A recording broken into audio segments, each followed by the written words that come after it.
S equal to u t plus half a t square, ये तीन equation है। कल इससे पहले वाले क्लास में हम लोगों ने ये इस इक्वेशन का रिलेशन डिराइव किया था, और ये भी बोला था कि ये रिलेशन आपको जो है वैलिड तभी है जब इसमें एक्सेलरेशन क्या है, आपका कांस्टेंट है।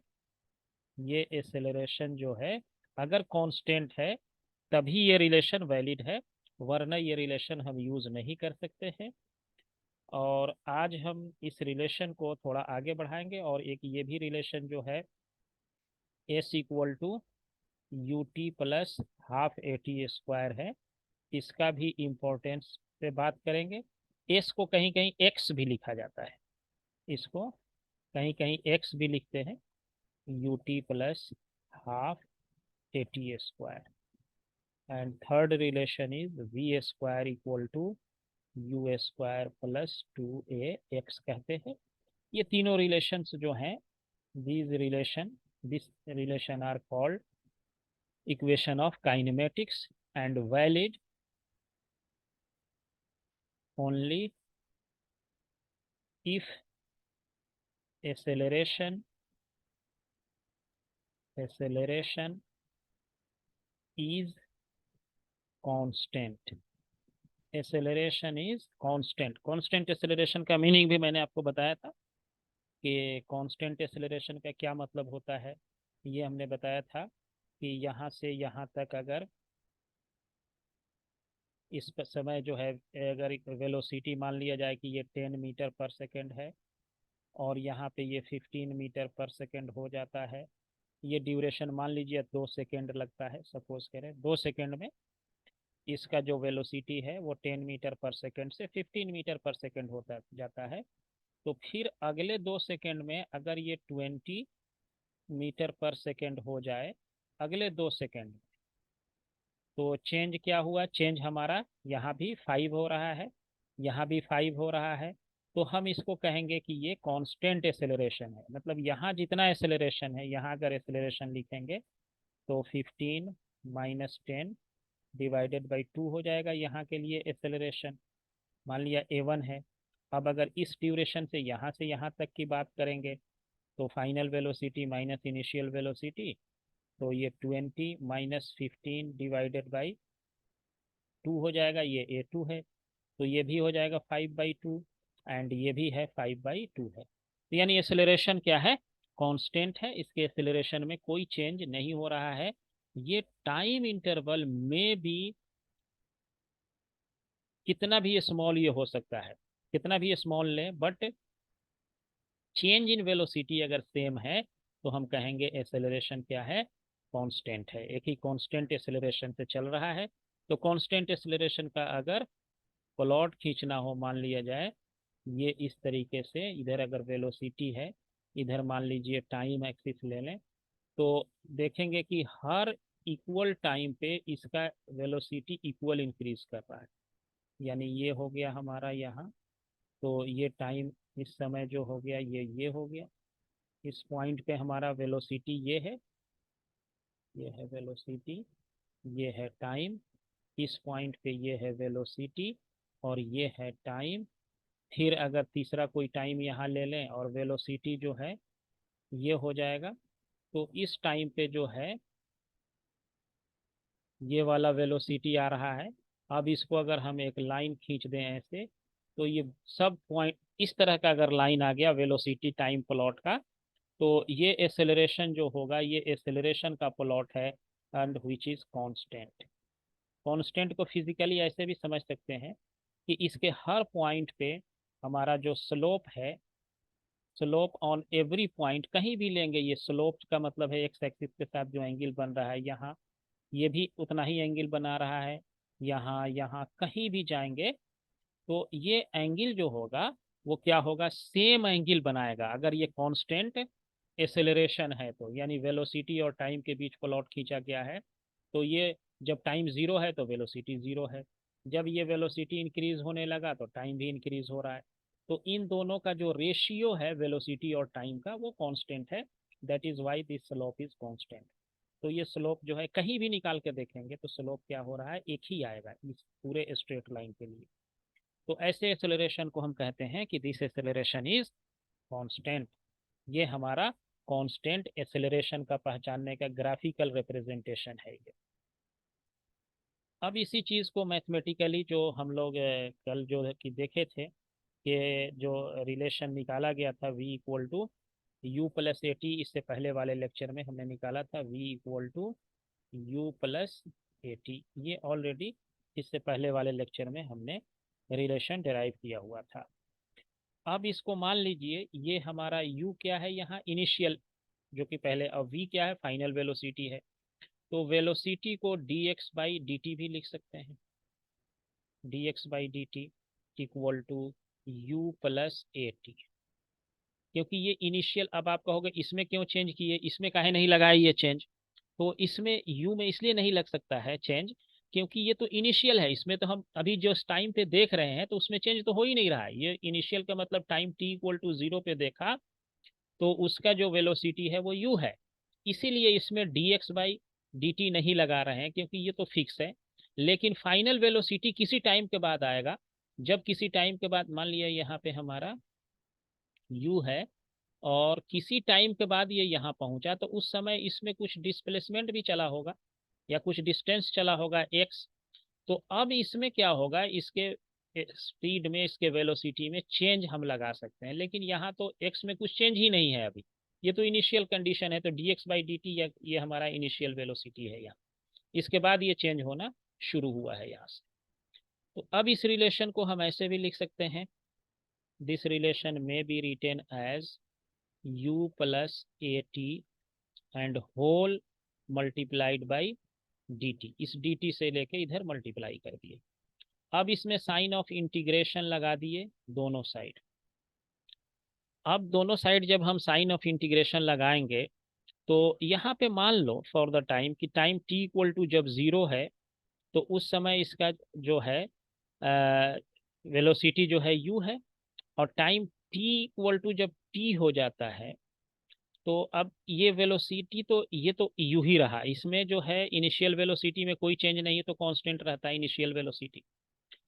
तो जिस समय इनिशियल वेलोसिटी हमने देखा इस पार्टिकल का, इसको थोड़ा हम एक्सप्लेन करते हैं। ये मान लो हमारे पास ये तीनों एक्सिस है, एक्स है, एक्स है, वाई है एंड जेड है। मान लो मैंने जब इसको देखा इस पार्टिकल को जिस समय यू स्पीड था यहाँ पे, ये टाइम टी इक्वल टू यहाँ पे 0 भी था, तो ये पार्टिकल यहाँ से मान लो ये ओरिजिन से एक्स आई डिस्टेंस पे था, एक्स आई डिस्प्लेसमेंट पे था, यानी इनिशियल डिस्प्लेसमेंट क्या था, एक्स आई था। ये एक्स आई हमारा 0 भी हो सकता है, ये नोट करने वाली बात है कि एक्स आई हमारा 0 भी हो सकता है, यानी ये पार्टिकल को हम यहाँ ओरिजिन पे शिफ्ट कर दिए हैं, ये ओरिजिन से इसको हम मेजर कर रहे हैं। कभी कभी ये भी हो सकता है कि नहीं ओरिजिन पे नहीं है, ये थोड़ा यहाँ था ये, तो हमने इसको जो है ओरिजिन से इसका डिस्टेंस देखा तो ये एक्स आई था। अब टी टाइम के बाद जब मैंने इसको देखा कि यहाँ जब ये पहुंचा, ये पार्टिकल टी पे पहुंचा तो इस समय इसकी वेलोसिटी v हो गई, और इसी ओरिजिन से इसका जो डिस्प्लेसमेंट रहा उसको एक्स एफ कह दिया, फाइनल डिस्प्लेसमेंट एक्स एफ। और ये हमारा जो है इनिशियल वेलोसिटी जब है उस समय ये पार्टिकल, मान लिया ये पार्टिकल p है, this particle is situated at a distance xi, and after time t its distance becomes xf from the origin, इस origin से। ये भी मैंने बताया था आपको कि ये एक पार्टिकुलर एक्सिस पे बात अभी हम कर रहे हैं, मोशन इन सिंगल लाइन है, मोशन चाहे एक्स एक्सिस पे हो, चाहे वाई एक्सिस पे हो, चाहे जेड एक्सिस पे हो, motion in a straight line है, मोशन इन प्लेन नहीं है, ये स्ट्रेट लाइन में हो रहा है। स्ट्रेट लाइन का मतलब है कि एक्स एक्सिस हो या वाई एक्सिस हो या जेड एक्सिस हो, but not both the axis, x और वाई एक्सिस नहीं है। ये हम अभी बाद में बात करेंगे जब मोशन एक्स और वाई एक्सिस कैसे होता है। तो ये भी हमारा मोशन स्ट्रेट लाइन है। तो यहाँ पे क्या है, ओरिजिन है, ओरिजिन से जब मैंने देखा कि एक्स आई डिस्टेंस पे ये पार्टिकल पी है, उस समय टाइम को मैंने मान लिया 0 है। फिर टी टाइम के बाद देखा कि अब इसका डिस्प्लेसमेंट ओरिजिन से एक्सएफ हो जाता है, तो ये 0 और एक्स टी टाइम हो गया, तो डिस्प्लेसमेंट यहाँ से एक्स आई से एक्स एफ तक जाएगा। कहीं कहीं एक्स आई को इसको 0 भी ले लेते हैं, इनिशियल पोजीशन को, एक्स आई 0 भी हो सकता है, इनिशियल पोजीशन इसका 0 हो सकता है, नहीं भी हो सकता है। वो कहेगा क्वेश्चन में कि वेदर इट इज 0 और नॉट, ये 0 है या नहीं है, ये क्वेश्चन में कहेगा आपको। तो ये ध्यान रखने का चीज है कि अगर 0 कहेगा तो उसको 0 ले लेंगे, और नहीं कहेगा 0 तो नहीं लेंगे 0।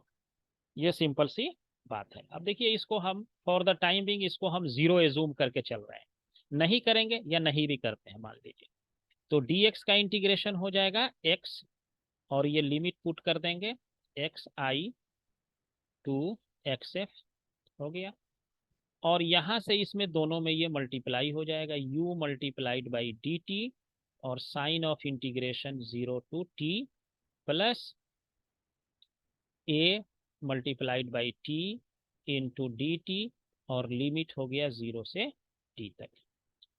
तो अब इसको क्या करना है, मुझे इंटीग्रेट करना है इसको। तो अभी कहा मैंने कि ये u क्या है, ये कांस्टेंट है, ये जिस समय आप देखेंगे तो ये वेरिएबल नहीं है, तो इसको बाहर निकाल लेंगे इंटीग्रेशन से, कांस्टेंट को इंटीग्रेशन से बाहर निकाल लेते हैं। जैसे ही आप इसको बाहर, पहले इसको भी पुट कर देते हैं, अपर लिमिट हो गया x f minus x i which is equal to u, and d t का इंटीग्रेशन हो जाएगा t, लिमिट पुट कर देंगे 0 टू t, प्लस a भी क्या है, कांस्टेंट है, इंटीग्रेशन से बाहर आ गया, और t इंटू डी टी है, t और dt का इंटीग्रेशन क्या हो जाएगा, टी स्क्वायर बाई 2 हो जाएगा, और ये लिमिट पुट कर देंगे 0 टू t। ये कर दिया। अब इसको सिंप्लीफाई कर लो, बस आ गया जो निकालना था, x i x f minus x i equal to, ये अपर लिमिट t पुट करेंगे, फिर माइनस पुट कर देंगे 0, तो ये हो जाएगा u t minus 0 plus a multiplied by, ये हो गया T square minus 0 divided by 2। तो इसको कह देंगे u into t plus 1/2 a t square, यही लाना था हमारा। तो ये एक्स एफ माइनस एक्स आई हो गया, तो एक्स एफ इक्वल टू हम ये लिख सकते हैं x i plus u t plus 1/2 a t square. अब एक्स आई अभी मैंने बताया कि कोई कहे कि नहीं हम इसको ओरिजिन पे ही रखे हुए हैं, ये ऑब्जेक्ट को जिस समय मैंने देखा ये ओरिजिन पे ही था, तो एक्स आई जो है 0 हो जाएगा अगर ये ओरिजिन पे है particle.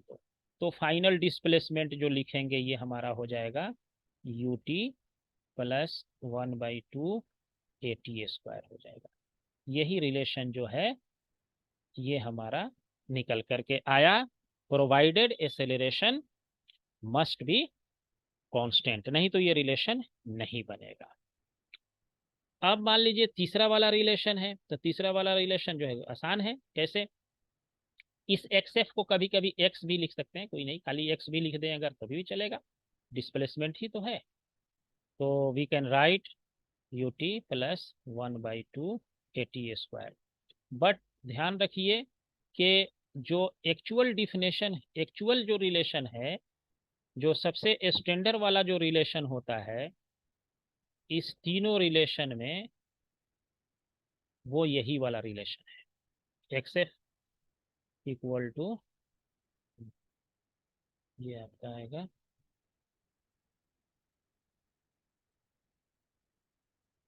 This relation is the standard relation, this relation, इसी रिलेशन से हमारा ये रिलेशन आया है, इसी रिलेशन को और मॉडिफाई किया तो ये वाला रिलेशन आ गया है।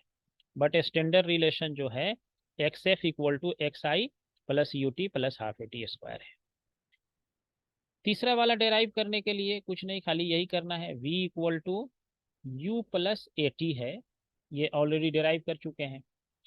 आप इसको क्या करिए, स्क्वायर कर दीजिए दोनों साइड से, स्क्वायरिंग ऑन बोथ साइड, दोनों साइड स्क्वायर कर देते हैं।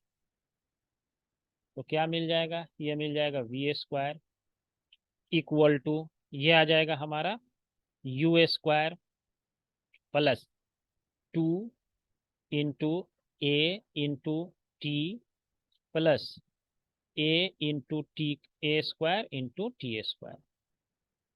ये हमारा ए प्लस बी के होल स्क्वायर पे तोड़ दिया, a square plus 2ab plus b square कर दिया। इसमें क्या किया, इसमें हमने इसको ब्रेक कर दिया इसको।